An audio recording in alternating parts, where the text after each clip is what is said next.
welcome to another episode, and we have Lyra here today. Yep. And Lyra was still kind of, I know there are a lot of kind of local development, but we'll cover them in weeks to come. Because this is July 2026, we are still kind of covering America 250th anniversary. And in our last episode, we kind of alluded that we want to look at some of the Supreme Court cases, because one of the biggest issue right now, and especially with Trump's second term, he has been really trying to close the border, in a sense, try to restrict illegal migrant. And I think that's one of the things that a lot of people don't understand, right? I mean, which country allowed unlimited illegal migrants to come? I mean, you look at Europe, and you know, with the Syrian refugee, with the Palestinian refugee and things like that, but you can't just admit anyone all the time. Yeah, I mean, I guess it's like we are so accustomed to like a world without borders and like one world government sort of like order that we actually forgot what it means to have our own borders being protected. So I felt like it's that sort of thinking that is actually being challenged right here. So I thought it's kind of interesting because a lot of it has Trump's name in all these court cases. Yeah, indeed. They say the last 12 months, they call it the last Supreme Court term, at least 4 major cases where President Trump was one of the party. And so I was just trying to do a bit of reading, why? Because usually you have the United States government, you have the Department of Justice, and of course, I think the tariff case, someone actually sued him. So, but in other cases, So I think even Trump versus Slaughter, the FTC removal case, which we might touch today, it is because the plaintiff sued President Trump for removing her. Yep. So that is a reason. It's not like on purpose the president want to put his name there.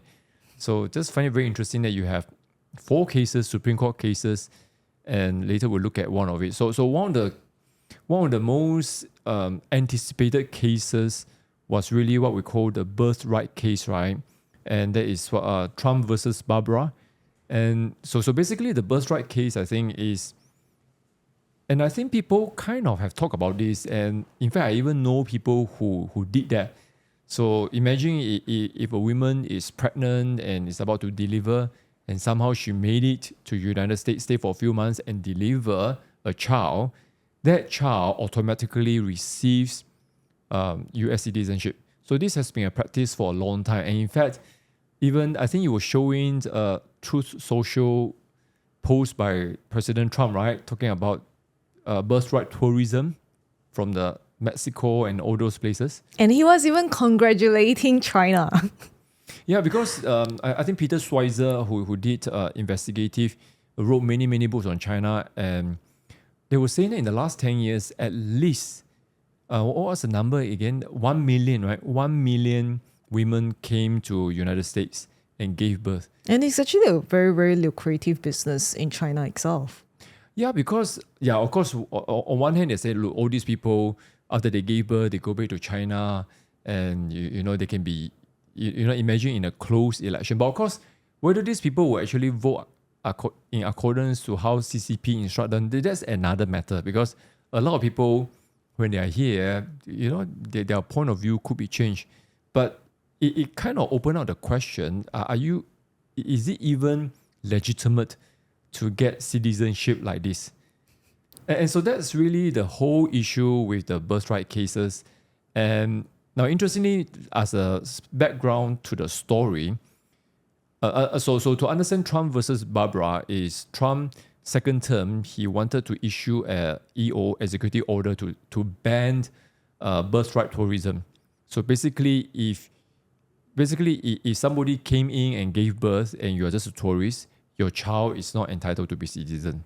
So he did that, and then at the lower court, I think some of the court gave like a nationwide injunction.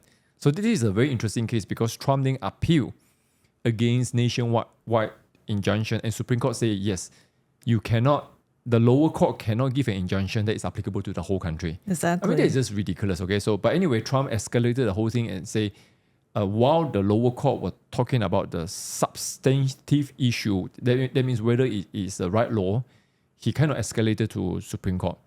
So the decision is out already, right? And I think if you've been following news, the Supreme Court, by a very narrow decision of 5-4, basically say the birthright, the 14th Amendment, I mean, they didn't use it as their word, but they say if a child is born here, you can become citizen. So indirectly, they are validating birthright tourism. Yeah, it's kind of interesting because I mean, even the principle of jus soli is being brought out by Chief Justice, and I thought it's kind of interesting because a lot of us, I mean, even in Malaysia as well, you kind of do have that sort of birthright based on your parents' citizenship and things like that. But then over there, the thing that is not quite being questioned, or rather it's being left out of the equation, is actually the parents' citizenship in this case. Because if you can have birth tourism, the parents technically don't have to be citizen in order for you to be citizen. So I felt like it's kind of like very bizarre and very, very contradictory to actually what we have known here in this part of the world. So it's very, very different. But then again, you also have like certain arguments where, hey, we are people of free land and things like that. So therefore, I mean, we don't have any prejudice or any unequal rights that are being afforded to people who, so long they are born in the soil, in American soil. So I thought it's like kind of interesting. It's not easy to process also, I felt, this whole thing that is happening. Now, of course, I mean, when you talk about all these things, and even in general, how people responded to America kind of dealing with illegal migrants, and they kept saying, look, America was a nation of immigrants and things like that. Yeah, I mean, they were such a huge country and they wanted people to come and develop and things like that. But it doesn't mean that the policy will remain unchanged. And also, I think the other thing people forget is what is the quality of the migrants. So if a migrant come and they will adopt their new nation, they will follow the culture there, they will contribute, fine.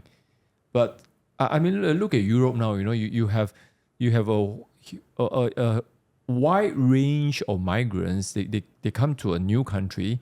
They don't want to assimilate. In fact, they can kind of develop their own ghetto, right? So Rahim Kassan wrote the no-go zones in United Kingdom, which is like, I mean, look at what's happening right now with Reform Party and things like that. They're talking about that there's a gang rape and things like that, because it's like you cannot have two jurisdictions in one country. Exactly. And you're going to create turmoil, So this will be a reckoning time. But going back to the whole, I mean, I'm just not sure why everyone feel like you are entitled to abuse the border law of America. It's almost like everyone felt entitled to go there.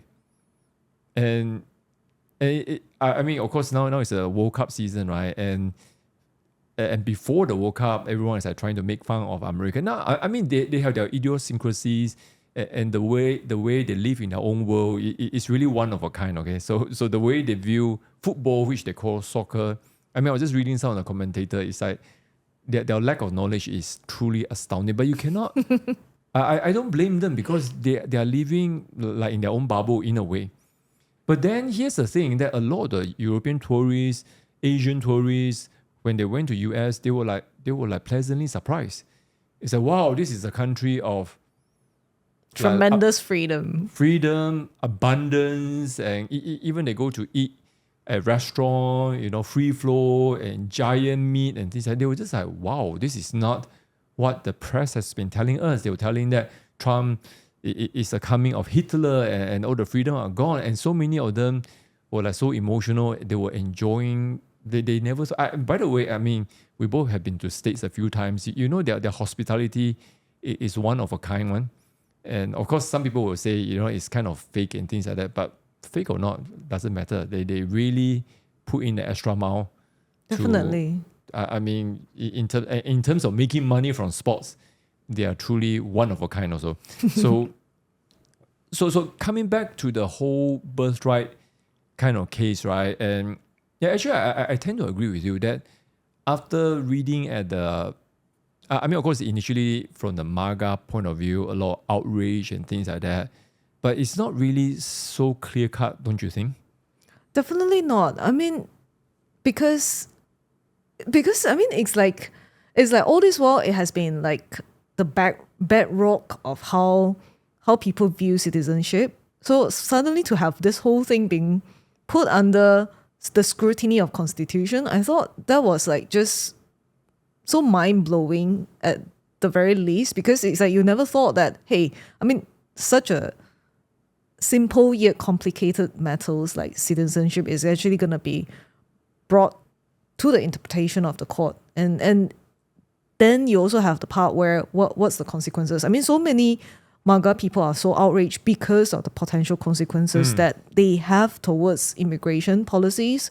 But there is also the part where, like what you mentioned during dinner earlier on, that you have to interpret it based on the text. So it's like, do you interpret it based on text, or do you interpret it based on the consequences of what is to happen if you were to rule it in favor or against in this case? So I felt like it was kind of interesting because you never really thought about it that way. I mean, you have a lot of, obviously, I mean, a lot of mainstream media, they even here in Malaysia as well, you also have like certain politician like Tony Phua, who is like completely having TDS, Trump derangement syndrome. And it's just like, I'm so happy that US lost in the football in World Cup. So I was just like, what has that got to do with like your like descent towards what Trump is doing and things like that? But it's just like people are just so adamant in, so long we get any ruling that is against Trump, I'm happy. So, but it's like people don't begin to evaluate actually what is the consequences. I mean, even in Malaysia,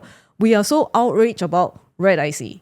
So what more? I mean, Americans definitely have the rights to also be outraged about, hey, illegal migrants coming in. And especially if you see so many bizarre things that are happening in Europe, in United Kingdom, I think they are like one of the leading Western civilization, and now you also have to think twice to go there. So I felt like it's just so, I don't know. I mean, are they shallow, or are they just like really just ignorant or out of their mind, you know? Yeah, and I think one of the things, I mean, all very good point here, because it is true, historically, the American has been one of the most welcoming nation in the world.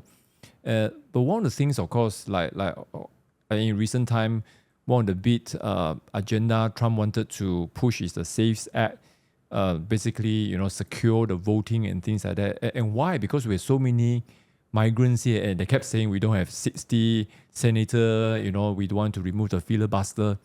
But then somebody make a very interesting point. It's like, look, Biden brought in 10 million illegal, or 20 million, depending how you want to estimate, just like that, by executive order and things like that. You know, that is like an invasion. So it's like when you have an emergency kind of situation, the response has to be drastic.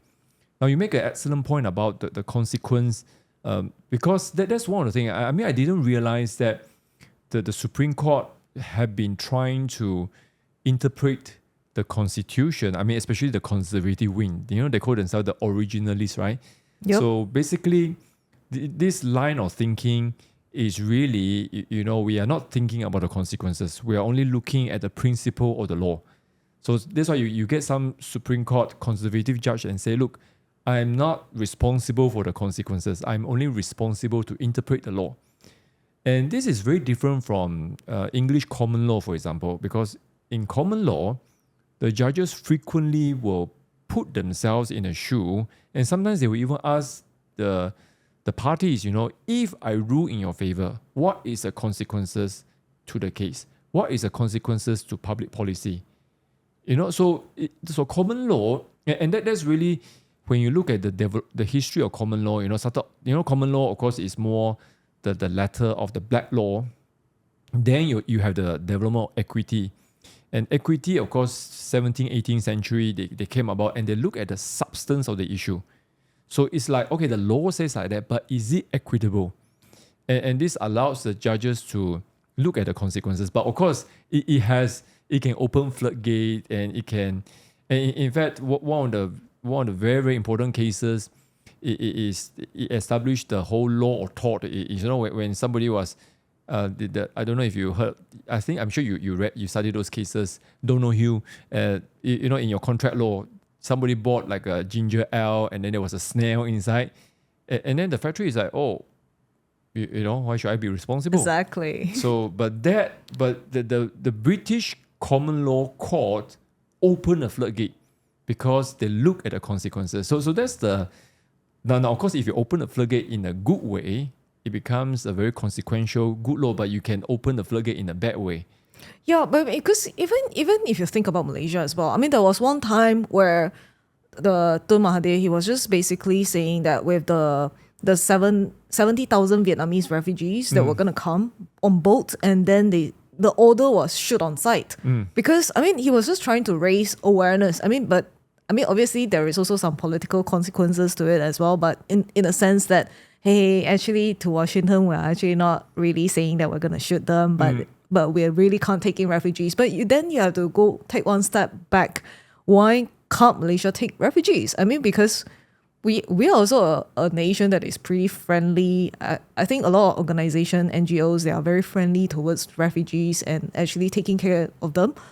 But it's like when the nation's resources are being challenged here, and you have like so many hands to feed and things like that, and here you have your own citizen to take care of, and then on the other hand, imagine if you open up the floodgate for 70,000 refugees, and what more in United States is like millions, billions. I mean, so it's like a lot of those sort of things that I think people just felt like I'm entitled. I mean, just because I'm your neighbor, I'm entitled to come in, like left, right, and center. So then what happened to the citizen itself? I mean, they live there because it's a place that is safe. I mean, chances are if you leave your handphone lying around, and then chances of getting recover it is pretty high. But then here in certain places, you can just kiss your handphone goodbye already if you accidentally leave it there. So I feel like it's the different kind of culture where how can you I would say it's kind of wrong if we were to put ourselves in their shoes in that sense. I mean, for if our culture is so extremely different. Yeah, I mean, I just find it like I mean, in a sarcastic way, we call it, it's like golden, right? I mean, all the countries that criticize Trump are the countries that have very close border. You're talking about Exactly. You're talking about China. You're talking about Asia. You're talking about Japan, Australia. They have like the most. I mean, don't talk about Euro. Okay, Euro is one of a kind. Here, everyone like Southeast Asia, nobody opens their border. Nobody helps the refugee. So it is like a culture, and so we seem to be like the least qualified region to criticize American policy. Exactly. But anyway, if we look at like the American border itself, like do you think it is a persuasive argument to say, look, okay, maybe once upon a time we are more friendly and things like that, but now we need to be more stringent because one, the quality of migrants have deteriorated. I mean, look at the Minnesota fraud and the Somalian fraud and things like that. So we don't want to become another Germany or another France or another. That's why the funny thing, right? They kept saying is like, oh, we still have a few. Oh, Morocco is out. Egypt is out. Morocco. It's like all the Muslim countries are. Oh no, we still have France and England. Yeah. So some people are kind of. I mean, they are kind of like. In a way, it's like a religious, racist kind of joke, but that's what they're trying to allude. The open border essentially change your identity.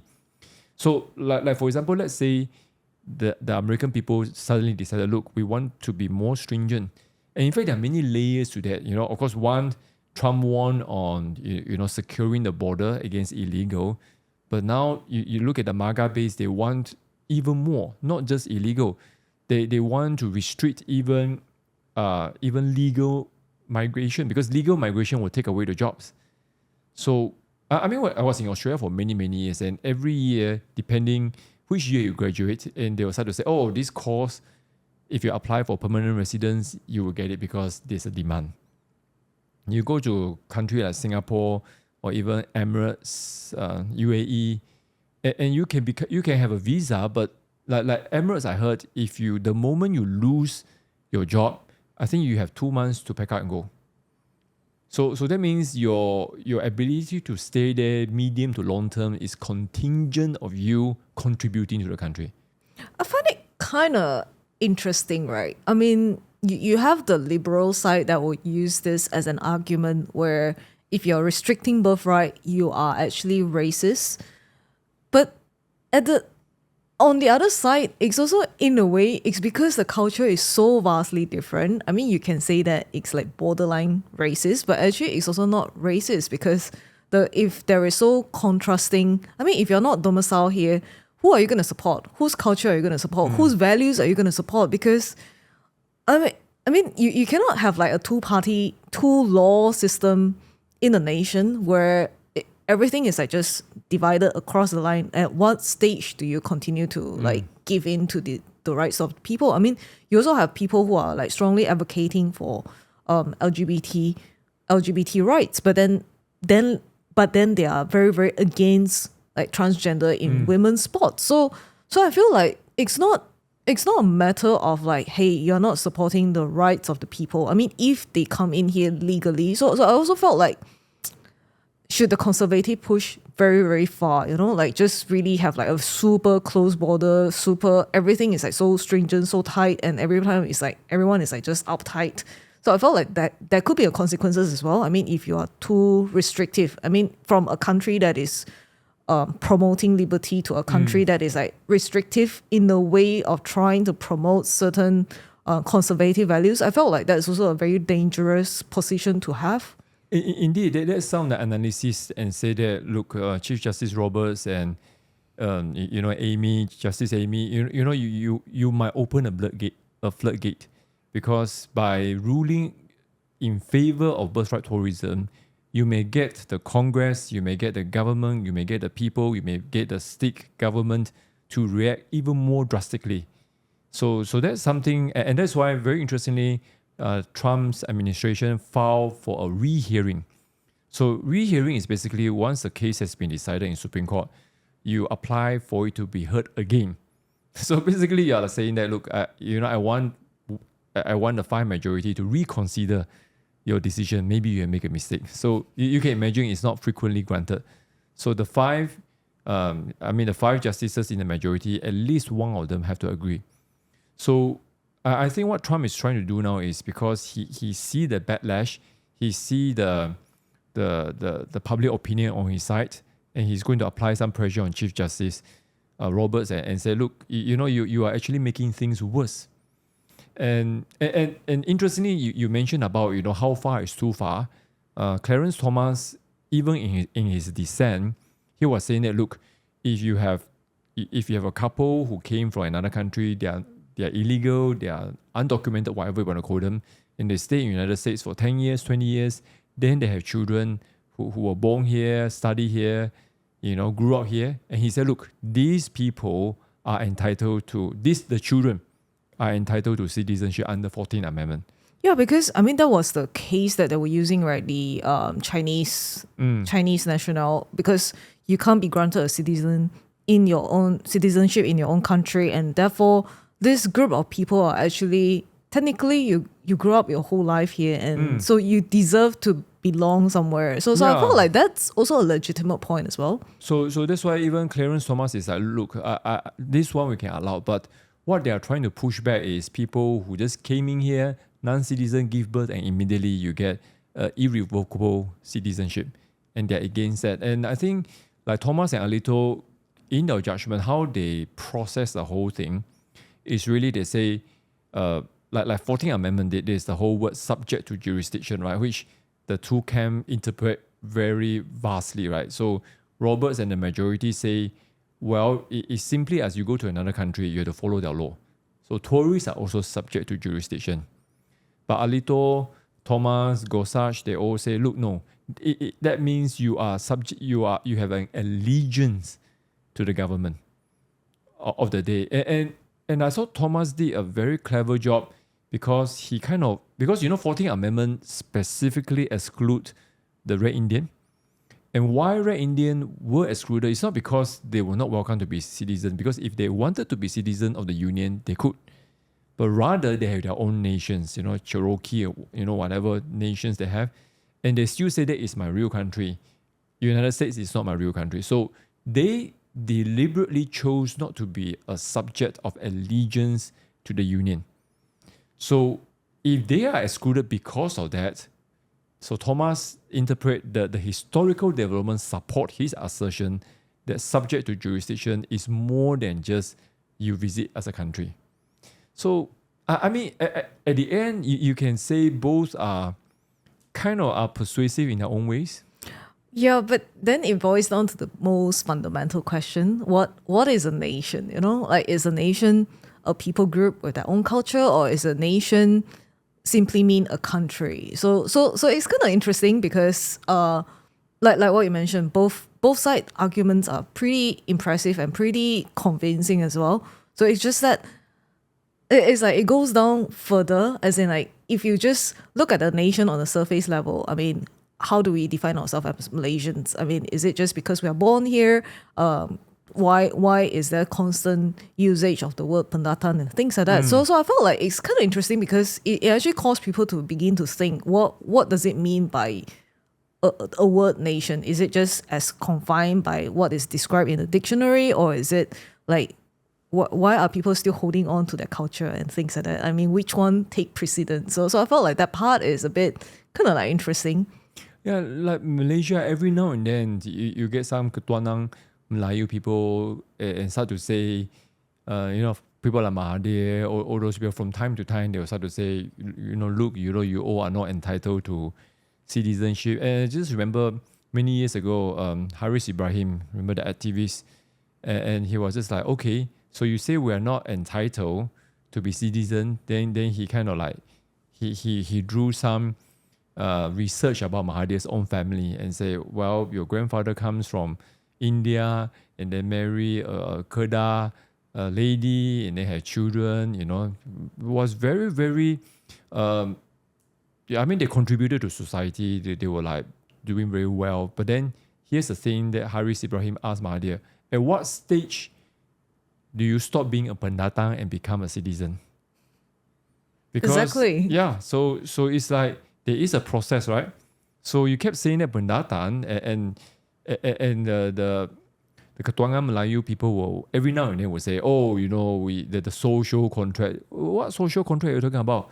And talking about we are being forced by Lord Reed, right? Lord Reed came but the thing is, at the end of the day, all those who are around, they agree that those who contributed in a country entitled to become citizens, because it was a very sore point, right, for the Chinese and Indian to become citizen. Exactly. I mean, it wasn't easy, but yet there is also a demonstration of their allegiance to the country, and also the fact that they are born here, they're also contributing to the society. So I mean, at what point are you considered truly being assimilated into the culture? So I feel like that part is kind of interesting, because at one point you're gonna just have to like draw a line and say, okay, from henceforth you are a citizen. So I felt like there's only so long you can use a certain argument like that and not having to pick a side. So I felt like if you don't pick a side, then it's oxymoron. Yeah, I mean, look at Malaysia. It's so stringent, right, to become a citizen. I mean, then you apply Sabah and Sarawak, it's even more stringent. It's another level, right? I mean, of course, nowadays for Sarawakian, if the mother is Sarawakian, they are entitled to have the Sarawak IC and passport already. But previously, it's only the father. So in a sense, it has been more progressive. But this compared to the American birthright, it's like day and night, right? Yeah. So it's like, I mean, I of course I haven't talked to a lot of people here in Malaysia, but in general, I just find it. I mean, what we discussed earlier on, we ourselves are in such a restrictive kind of environment, and somehow we expect. Part of it is what you said, because it is a TDS, it's against what Trump is trying to do. Because Trump wants to close the border, I support open border. So some people are just that kind of contrarian. That is called rebellion. Yeah, Tony Phua is a prime example. A few a few of our Malaysian so-called progressive commentator, unfortunately, I just felt like my personal feeling is that they don't understand the system. In the same way, Americans don't understand football. Exactly. The FIFA football, okay? So I don't blame them because, hey, you grow up playing your American football, baseball, and things like that. You don't play quote-unquote soccer. I will never use the word soccer here, okay? So it's just a different worldview, and I think that's one of the things that we do here, right? We have an interest in the American system. Not saying it's the best system, and I think last episode we kind of talked about there is a indirect British snobbishness, right? Like I said, even Lee Kuan Yew in his early days say, I would never trust the Yankee, and they always thought like, I mean, the British educated elite always thought the Americans were a joke. That kind of mindset, like Wild Wild West cowboy Yankee nutcase kind of thing. But in a way, it's their entrepreneurial spirit, their it's like, hey, it's free for all. That's why everyone can be citizen. But now you have a generation who kind of experience very economic hardship, all the manufacturing taken away. And I think Trump really wants to rectify that. And he's not afraid to say American first. So in many ways, he is not a conservative. Would you agree? Yeah, I mean, definitely not. I mean, look at what happened to Venezuela. I mean, you begin to see like, wow, like all the crude oil are coming to American soil. So it's like, actually at the end of the day, he's really, really thinking about the rights and the benefits of American people. And actually, in many ways, I think he's even more American first than many that claim themselves to be MAGA. So I felt like it's just a different kind of worldview that people have, and actually you have not like gone this way before. So I think just because we have a different opinion, I think we shouldn't be so restrictive in the sense that we are not open to like, hey, do a solution that is actually even more workable. Yeah, indeed. So I think this is one of the cases, because suddenly I was just kind of reminded way back in the first term, remember, in Trump's first term, and he did EO to kind of restrict some Muslim majority countries, people from coming in. But actually Indonesia, Malaysia was not even included, But then it created such a backlash because unfortunately the so-called liberal progressive, I'm talking about the DAP and things like that, they were so infatuated with Obama. But actually, if people will really take time to study Obama, he is really the ultimate socialist philosopher king. But then, but again, you talk about DAP, you have the socialist root there. So you are just very different from the American kind of freedom is not the same. So, I mean, my hope is people will just take the time to appreciate their system. And that's one of the goals for this 250th anniversary. We do a few episodes. I mean, not going to bombard you all with all the American content, but I just felt like there is something unique about the way the country is established and not so different from Malaysia, as in a rainbow nation, they call it, coming from many places. And Australia also very, very similar. But of course, I mean, all the country also inherited the British common law. Exactly. But of course, it doesn't mean you cannot change from common law. Australia have their own, our land law is so different from UK. Because we are adopting Australians. Yeah, because we are a colony. We don't have crown land. Our land are not owned by government. So, but anyway, all these things are time for another episode. So we're supposed to talk 3 cases, so only one. So anyway, next week we'll see if you want to do the other 2 cases, or maybe you want to talk about Johor election. We'll see. Maybe. Yeah, I know some of you are like, how come you're all not talking about the Johor state election? I mean, what else is there to say, right? Tomorrow is the polling day. I think the result will reveal more. And I'm not going to make any prediction and things like that. So let's just wait for a result. Maybe next week we'll do a bit of coverage on that. Sure thing. All right. So I think that's all the time we have for today. And we shall see you again next time. Bye-bye. Bye.